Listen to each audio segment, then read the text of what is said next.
छोटे बड़े भाई बहन, आप सभी को मेरा प्रणाम। मेरा नाम ज्योति है और मैं ग्राम सिंकेर से हूँ। पर्यावरण में बहुत सारी बातें तो होती हैं। किसी ने कहा इसका मतलब ये है, किसी ने कहा कि हमें इसको इस प्रकार बचाना चाहिए, या अपने विचार यहाँ पे सभी ने अपने अपने तरीके से प्रस्तुत किए।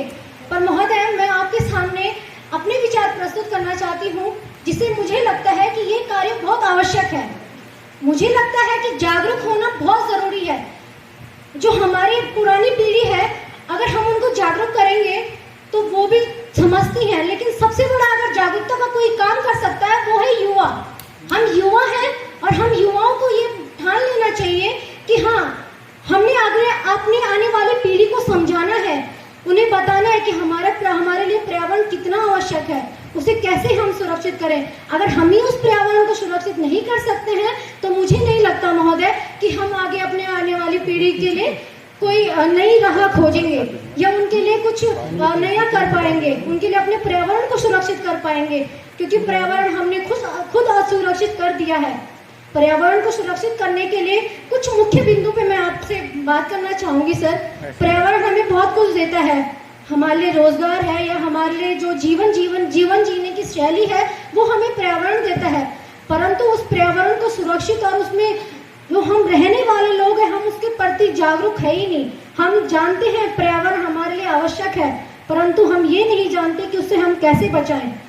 उसके लिए महोदय, मेरा मानना है कि जो हम युवा हैं, हम युवा हम अनेक प्रकार से सभी को जागरूक कर सकते हैं। जैसे कि देखते हैं आप लोग कि कई जगह पे हम जो सरकार द्वारा चलाए जाते हैं, अभियान चलाए जाते हैं, चिपको आंदोलन जैसे हुआ, उसी प्रकार अभी भी सरकार द्वारा कई प्रकार के अभियान चलाए जा रहे हैं, पेड़ लगाए जा रहे हैं और साथ में प्रयोगशालाएं की जा रही हैं, भाषण प्रतियोगिताएं होती हैं, सभी है। परंतु अगर हम इस चीज को ग्रामीण क्षेत्र में, या हम कह सकते हैं कि इसको अगर हम सबके बीच में जाके ये कार्य करें, अपने बड़े बुजुर्ग को या अपने आने वाली पीढ़ी को भी समझाएं, उनको बताएं कि हम पर्यावरण को सुरक्षित करने के लिए जो प्लास्टिक का उपयोग है वो कम करें और जंगलों में आग कम लगाएं, पेड़ अधिक से अधिक लगाएं। और इसके साथ साथ हम जो कुछ जैसे जागरूकता के लिए पेंटिंग का उपयोग कर सकते हैं, वॉल पेंटिंग का, या कह सकते हैं कि कुछ नुक्कड़ नाटक होते हैं। कि मेरा मानना है कि इन चीज़ों से अगर हम ग्रामीण क्षेत्र में जाके या शहरी इलाकों में कहीं भी जाके उनके बीच में अगर नाटकों के माध्यम से उनको समझाने की कोशिश करते हैं तो वो बोलने से ज़्यादा अच्छा होता है, वो उस चीज़ को ज़्यादा समझते हैं। तो इन चीज़ों के माध्यम से हम उन्हें समझा सकते हैं। और साथ ही सर, पर्यावरण के लिए मैंने इस पर काम किया हुआ है, तो थैंक यू सर।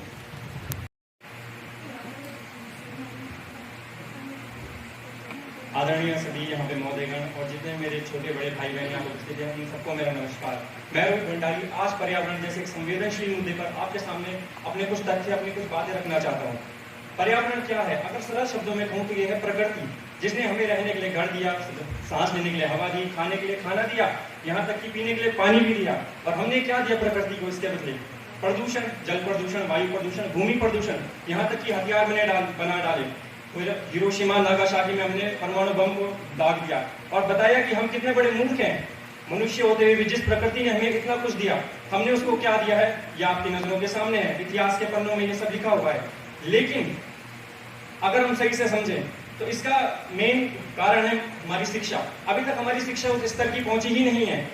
यहाँ पर हमने आज के टाइम पे पहाड़ खोद दिए हैं, नए नए बिल्डिंगें बनाई, नए नए इंफ्रास्ट्रक्चर बनाए, लेकिन क्या किया? पहाड़ काट डाले, पेड़ काट डाले। लेकिन अब आप पूछेंगे कि अगर हम ऐसा ना करें तो हम विकसित कैसे होंगे, हमारा देश विकसित कैसे होगा, हम विकास कैसे कर पाएंगे? तो इसका एक सिंपल सा एग्जांपल है हमारा अर्थशास्त्र, जो हमारी इकोनॉमिक सब्जेक्ट है, वो हमें इसका उत्तर भी देती है। वो है सतत विकास, सस्टेनेबल डेवलपमेंट, कि आप विकास कीजिए, उसमें कोई परेशानी नहीं है, लेकिन जो विकास आप करें उसमें पर्यावरण को नुकसान कम से कम पहुंचाएं। आप लकड़ियों को काटते हैं जलाने के लिए, उसकी जगह आप गोबर के उपलों का यूज करें। आप खेती करते हैं, उसमें पैरासाइट्स का यूज ना करें, जो कि मिट्टी की उर्वरक क्षमता को खत्म करता है। लेकिन यहाँ पर मनुष्य इतना मूर्ख है कि उसने क्या किया? उसने यहाँ पर गायों को, बछियों को अपने लावारिस छोड़ दिया। तो गोबर कहाँ से आएगा? खेती छोड़ दी तो हमारी साग सब्जी और जो भी दालें हैं वो सब कहाँ से आएंगी? हमारा उत्तराखंड, प्रकृति ने इसको सब कुछ दिया है, लेकिन उत्तराखंड वालों ने क्या किया? जंगल छोड़ दिए, जंगलों को आग लगा दी, अपने पशुओं को छोड़ दिया, खेती छोड़ दी और आज सभी को ऊंचे दामों में जितनी भी फसलें हैं, जितनी भी अनाज है, उसको दुकानों से खरीद रहा है। तो उत्तराखंड वालों से मेरा यही आग्रह है कि जागो उत्तराखंड जागो, यहाँ तक कि कल को ऐसा ना हो कि आपको घास भी दुकानों से खरीदनी पड़े। और मुझे ऐसा लगता है कि जितनी बातें मैंने यहाँ पे कही है, ये अभी तक हमने अपनी किताबों से ही पढ़ी हैं, लेकिन ये सब बातें किताबों में ही अच्छी लगती हैं जब हम इसे अपने असल जीवन में नहीं उतारते। और अगर हम असल जीवन में उतार दिए होते तो आज हमारा भारत पर्यावरण और विकास दोनों के मामले में ऊंचे स्तर में होता। लेकिन मनुष्य पर्यावरण पे सिर्फ एक कलंक है, इस कलंक को कोई नहीं मिटा सकता। इतिहास के पन्नों में ये सिर्फ कलंक ही रहेगा। अगर अभी भी समय है, अगर हम अभी भी अपनी शिक्षा स्तर को, अपने दिमागी स्तर को सुधार लेते हैं तो अपने पर्यावरण को बचा सकते हैं। और धन्यवाद।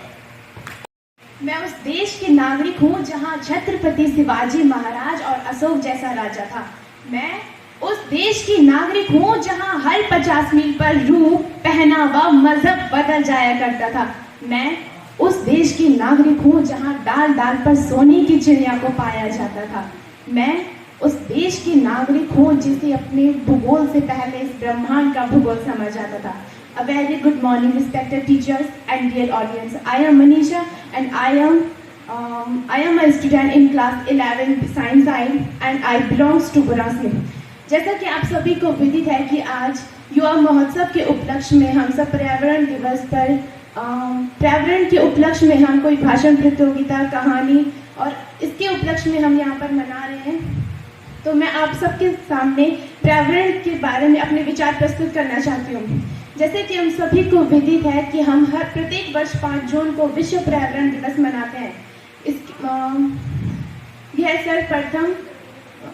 इसकी घोषणा सर्वप्रथम संयुक्त राष्ट्र द्वारा 1972 में की गई थी, जो सबसे पहली बार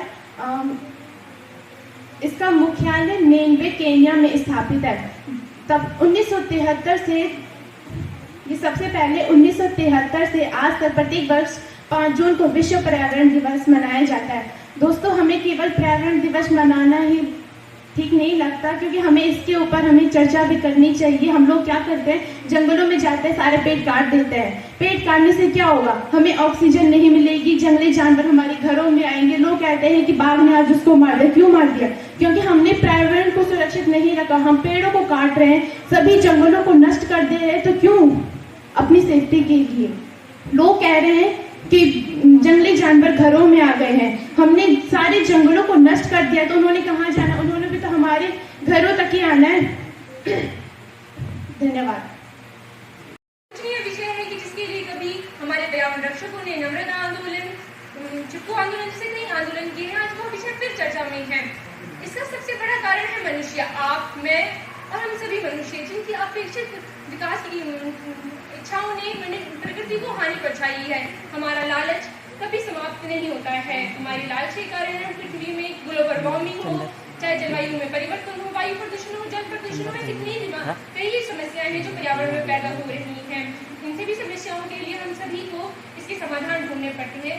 जब हम समाधान की बात करते हैं तो हम सतत पोषणीय विकास की बात अवश्य करते हैं। सतत पोषणीय विकास मतलब ऐसा विकास जो सभी के लिए, जो आने वाली पीढ़ी के लिए भी हो और हमारे लिए भी हो। लेकिन मेरा मानना है कि इसके लिए सबसे जरूरी है जागरूकता।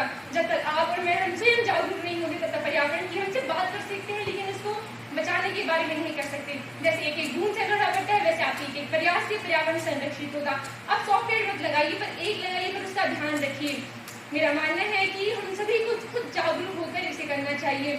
आज मैं इस मंच से आप सभी के सामने हम सभी को शपथ लेनी चाहिए, हम पर्यावरण को रक्षित करेंगे और उसके संरक्षण करेंगे। हमसे जितना हो सके हम उतना करेंगे। हम पानी को बचाएंगे, हम पेड़ों को लगाएंगे, सिर्फ उन्हें लगाएंगे ही नहीं, उनका ध्यान भी रखेंगे ताकि पर्यावरण संरक्षित हो। ये नहीं कि हमने पेड़ों को लगा दिया और उन्हें छोड़ दिया।